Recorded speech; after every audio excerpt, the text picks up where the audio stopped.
Hi everyone, I'm back with more 5D chess, and this video is a continuation or an update of the previous video I have where I went through a walkthrough of all the puzzles in the game. Since the original video, there have been more puzzles and more pieces added, so we're just going to take a look at some of the new puzzles. So starting off with Rook Tactics 1, we're just going to make the mate the same way we always have for this puzzle, by attacking the passed king through time. So this rook is traveling in a straight line on the top right of the squares to this king. In a similar vein, we're just mating the king here. He runs away to a different timeline where there's two kings, and now he can't save both of them from being mated. And for these first few puzzles, I'm not going to be explaining too much what's happening, since they're pretty basic puzzles.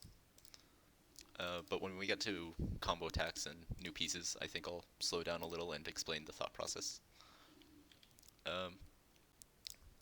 This one, for instance, is pretty good for explaining why it works. So you want to attack the passed king here. It looks vulnerable, and the rook can move to it. If we only move one of the rooks, though, of course it doesn't work because the king can move away. Sorry, I meant to move that there.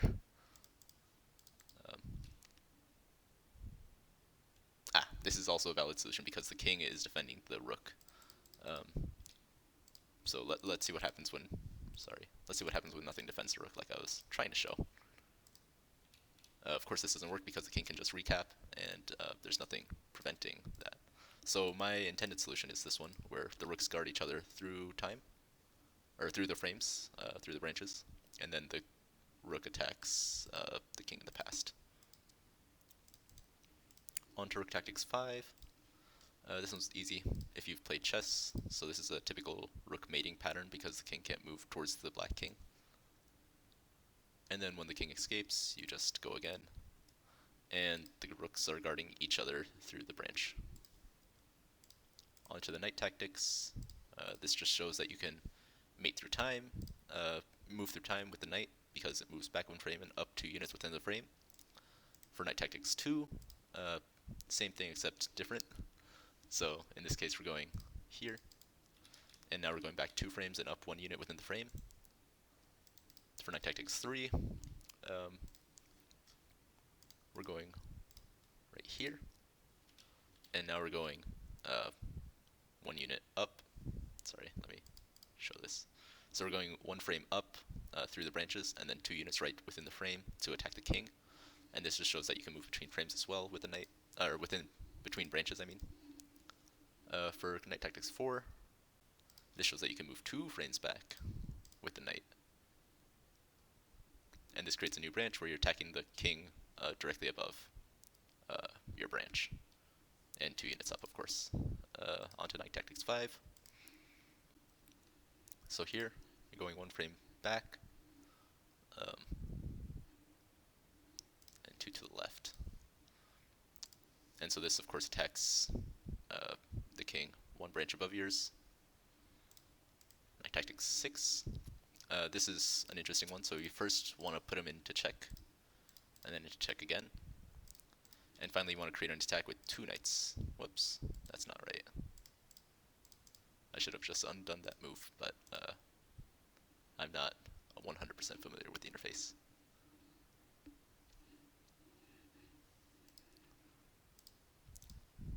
And so with this knight setup, you have the knights guarding each other, and you also have the knights attacking other boards. So in particular, you're attacking this knight in the past because it's 1 frame up and 2 frames back. For knight tactics 7, also an interesting one, but at the end of the day, you're doing what you're doing in knight tactics 1, where you're just attacking the passed knight. And the only reason that there are these branches is to help you intuit that you can move 2 frames to the left and then 1 frame up through the branch. For bishop tactics, this is pretty easy. I don't know why they did these out of order in my opinion, but for the first one, you're moving the bishop to the corner so that you can attack this king in the past because you're going back 2 frames and right 2 frames, and bishops move in 2 degrees of freedom at a time. And then for this one, you're only doing that except with 1 unit of travel. So you're going back 1 frame and up 1 unit within the frame. For Bishop Tactics 3, in this case, the king will be in check by the next turn, so we'll just move in the king to protect. For Bishop Tactics 4, we're just going to move over here and create a new branch so that we can attack between the branches again. And so we're moving, of course, 1 frame up and 1 unit up within the frame. For Bishop Tactics 5, we're just going to go ahead and take this knight, create a new branch, and of course we're going to be attacking the king 2 frames up this time because it's 2 units away. And if we try to do something else, like attacking him here, oh no, sorry, you can't do that because in this frame, of course, you're in check, so you'd have to escape check. Yeah, so the only good move basically is to yeah, I don't see any other move where you can attack a king. Maybe that, and then try to get the king out of the way.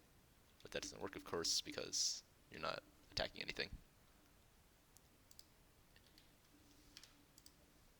Pawn Tactics 1.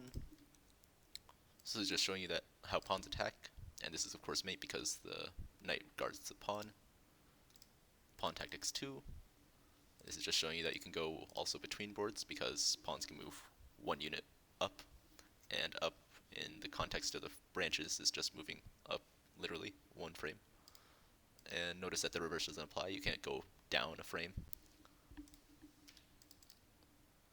And then Pawn Tactics 3, this is just showing you how pawns attack. So pawns attack by going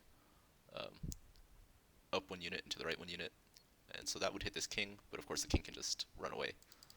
So what we really want to do is go here, and by moving up 2 squares on its first turn, you're attacking also 1 frame up, 1 frame to the right. So you're attacking this king here. Oh, sorry. 1 frame up, 1 frame to the left. And you're attacking this king here. Of course, you wouldn't be able to attack this king over here because it's a present frame. For Combo Attacks 1, this is where we'll probably slow down a little with the explanations. So we want to put the king in check. King has to move out of his corner. We want to put the king in check, and that's mate. Why is it mate? Because you're again attacking the king in the past, so king can't get out of the way, and it's 1 frame back, 2 units up within the frame. Combo Attacks 2. So we're going to go ahead and notice that we're in check. From what are we in check from? Well, it's not the pawns because the pawns have to attack diagonally, and there's no pawn.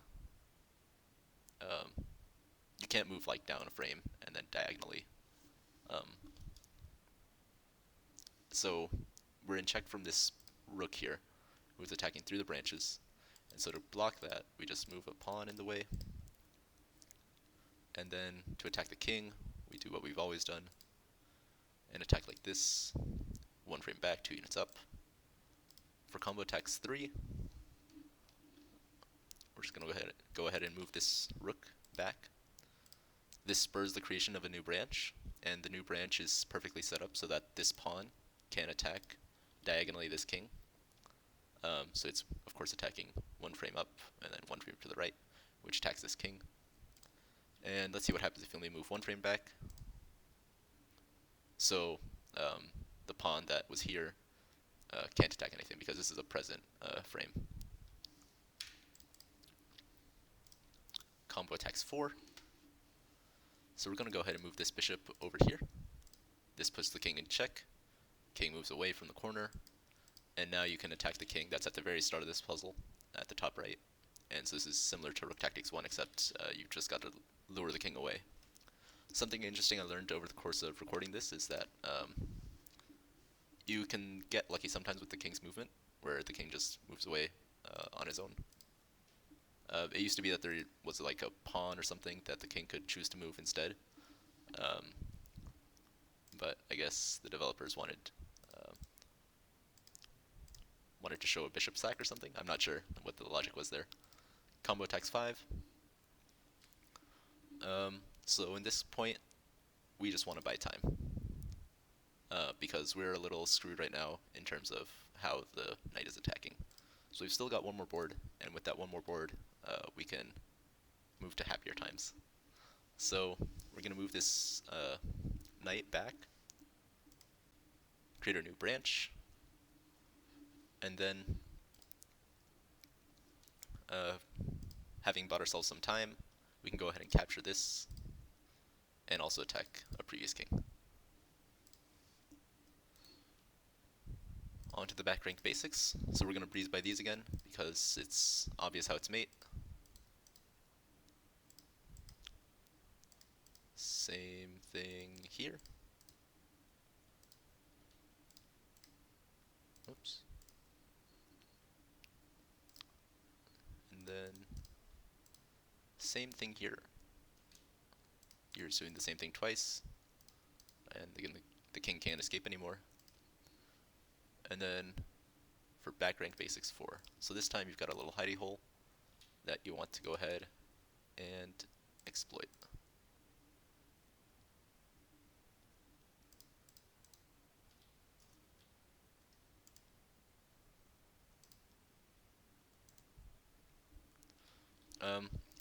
So what happened in there was king's got a hidey hole. To prevent him from using it, you make him waste one of his turns, and then you go back in time to when the hidey hole doesn't exist. King doubles up his kings, and then you can. This is already made up here. What I did before was just extra flair, I guess, if you want to call it, because you can also choose to just move your rook up and then mate in 2 different directions, or 2 different times. So these are identical solutions.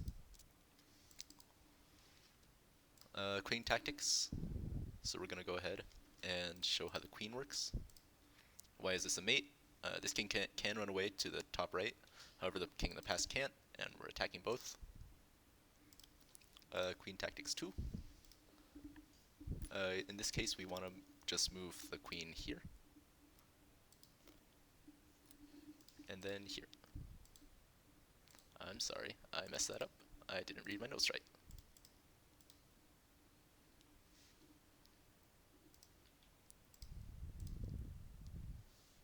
Okay, so why is this mate?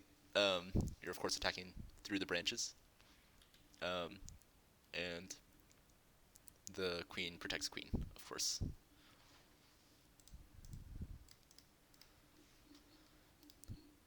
Alright, queen tactics 3. So this is just showing that promotion is a thing, and you can't promote any of the other pawns because the king would get there in time.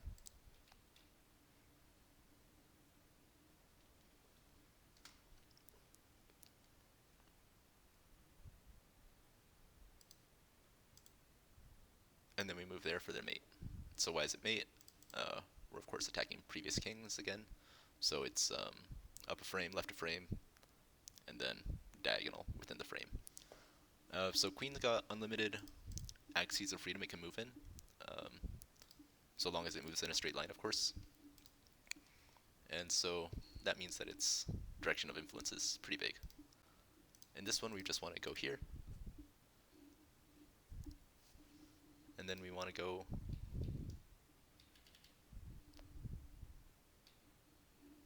Am I reading the right notes? I hope so. I was. Alright. So let's see why that worked. I'm still not sure myself. Ah, of course. Okay, so common theme, attacking past king. We're attacking the past king because it's 3 frames away and 3 units up within the frame, and so easy to attack. On to the king tactics, my least favorite of the bunch because I don't like them.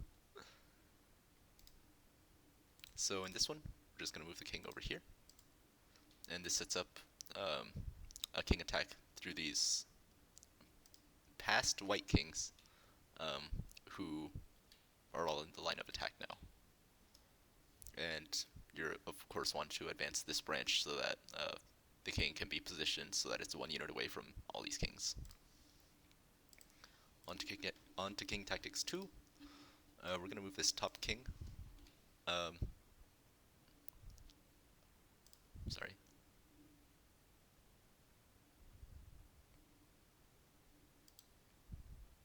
seem right. I'm sorry.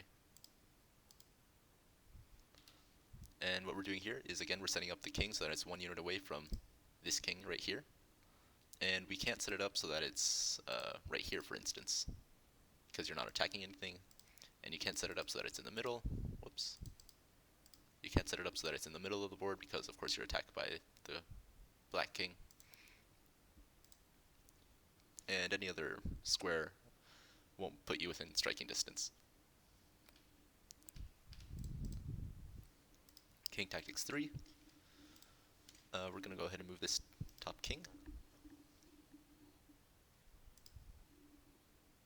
right here. And we're attacking this king. And similarly to before, we're just setting up the branches so that in this particular case, well, of course you can't move there because the pawn's attacking, but by moving here, you've created a new branch where you're within striking distance of this middle branch's king, but you're not so close to the top branch's king, which would be defending in any other case. So if we, for instance, move here, that is a move, but it's not a good move. Any other square here along the top row doesn't do anything for you because here is, of course, mate, and then here you're not doing anything. And then if you move back within, well, one of these lower ones, here, for instance. Oh, that's not what I meant.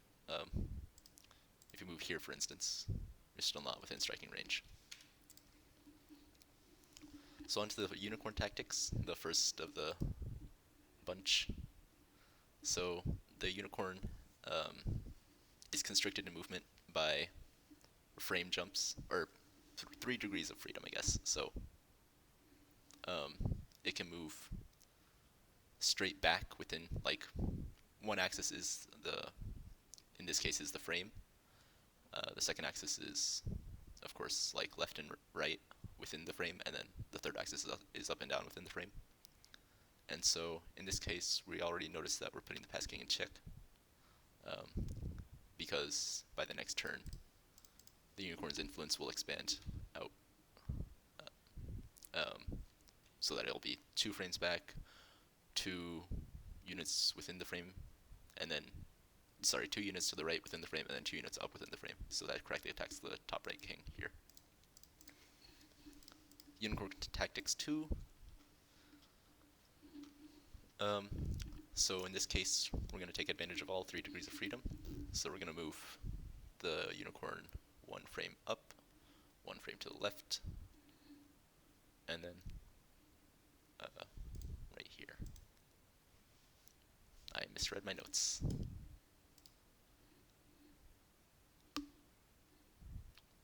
Of course. So you're attacking the same king as you were before with the same strategy, where you're back 2 frames, and then diagonally 2 frames. So onto the dragon, which is like the unicorn, except with 4 degrees of freedom. So in this particular case, the 4 squares that I can move to are 1 frame to the left, 1 frame up, and then 1 frame, or 1 unit sideways within the frame, and then 1 unit vertically within the frame. So in this case, we're going to take advantage of all 4 of those degrees of freedom by going 1 frame to the left, 1 frame up, and then up 1, and then left 1 within the frame. That's not what my notes say. And so why does this work? Well, you're not attacking these kings directly, of course, because you have to move between frames to attack. However, you are 1 frame diagonally from this king, and so that's promising. So of course you're attacking here. Let's go to opening traps. So this is a pretty common mate. You're attacking 2 different kings because there's a lot of frames. And so queen, of course, can go 3 frames back, 3 frames forward, or 3 units forward within the frame to get the king, as well as directly attacking the king in the present. Opening Tactics 2. Another similar mating structure, except this time we're doing the queen move from the last trap with the bishop instead. And so it's 3 units away from the king, and if we look 3 frames back, we'll see that we're attacking the king. For opening traps 3, we're going to go ahead and move this queen.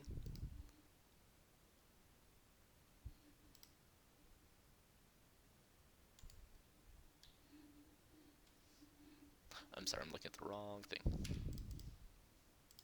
I was very confused why there wasn't a queen there. So we're going to go ahead and move this queen diagonally. And so you might be saying, how is this mate? There's a knight in the way. What you have to remember is that at some point a knight wasn't in the way. And if we look back here, of course there's no knight in the way to block the queen's movement, and the king was left unguarded. In opening traps 4, we're going to go ahead and take this queen right here.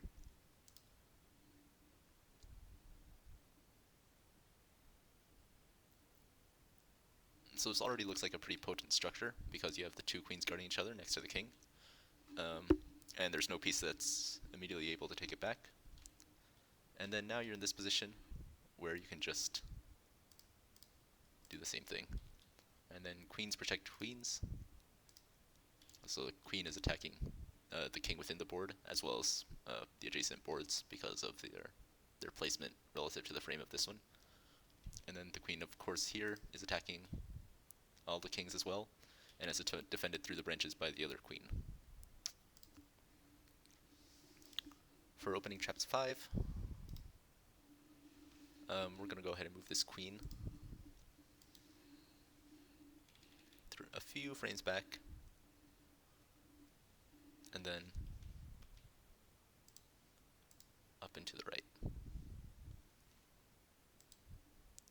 So this, of course, is attacking the king because of adjacency.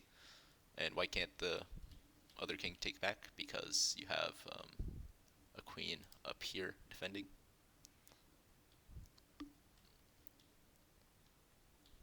And so the key about this one is, of course, just not making any moves on this board because it's a lost cause. Your king is in mate, or well, your king is not in a good position.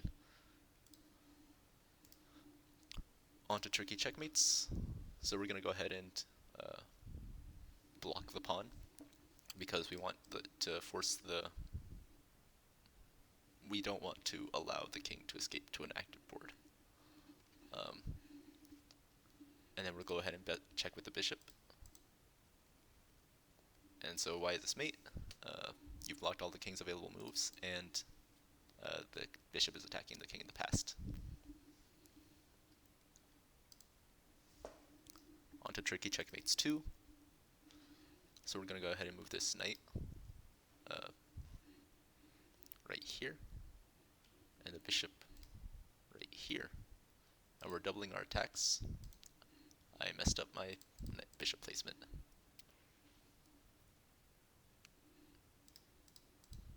We're just doubling our attacks because this is a case of, power in numbers. So by moving the knight here, we're attacking the passed king. By moving the bishop here, we're attacking the passed king.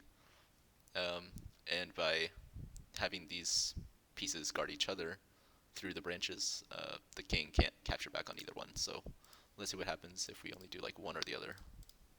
So if we only move the bishop to the right spot, king takes. And then if we only move the knight to the right spot, here, knight takes. Or sorry, pawn takes, pawn takes. So you want to, the key is having both pieces active on the board, attacking the king. Tricky checkmates 3. Here, we're going to go ahead and move the queen here. And then we're going to go ahead and move the pawn up a frame. Now, why is this mate? We're of course attacking the passed king. Why can't we do anything about it? So, what happens if we don't move the pawn? What's so special about the pawn? So let's just move him up a frame. Well, the king can just take back. So that raises the question, why can't the king just take back in the winning case? Oh, sorry. Pawn goes here. The answer to that is, of course, that this queen is now 2 frames away because of the branches. And so this queen is now protecting the top branch's queen. This queen isn't doing anything, but this queen in the bottom branch is protecting the queen in the top branch because they're 2 frames away, and then 2 units away within the frame. So on to advanced branching. So here, we want to go ahead and deliver a nasty check. And then here, we want to go ahead and deliver a similarly nasty check by moving her back through time. And why is this mate? Of course, attacking there. But what happens if you only do one or the other? So let's do that, and then let's keep the queen just like hanging around. So why is this not mate? Because the king can escape. How do you prevent the king from escaping? You create a new branch between the two.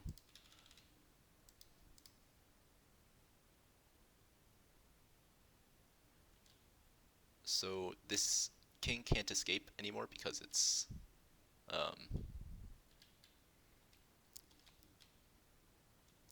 under attack by this queen. If you visualize, I guess, here, the knight is directly attacking it. The king can't escape because if it escapes to this block, it would be under attack by the queen here. Because it's diagonally, it's like up 2 frames, to the right 2 frames, and then the queen doesn't have to move to attack the king. And so that's also why just doing the queen attack doesn't work. And then let's do a bogus move on this board. So what happened here? Well, he's not forced to play in this board. And then in this board, he just makes a random move, and that advances the game, unfortunately. So you have to make it so that he has no tenable position left. So to do that, we just move there.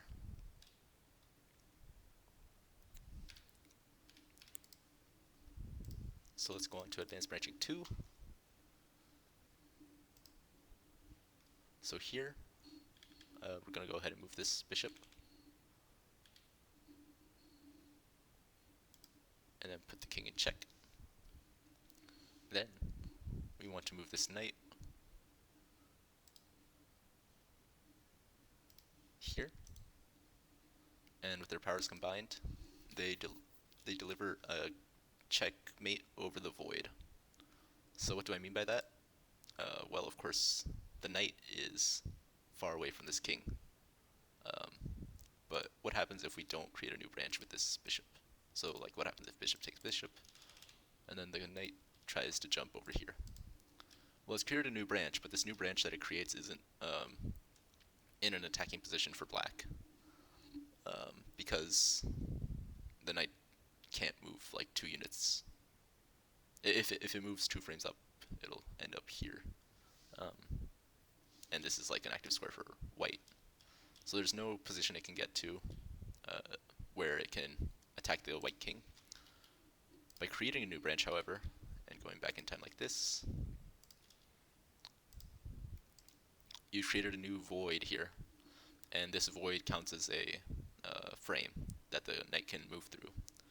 And so, of course, this knight jumps, if we're counting just like units of frames, it goes up 1 frame, up 2 frames, ends up in this position here, and then it has to go up 1 more to finish its movement period, I guess. And that correctly attacks the king across the branch.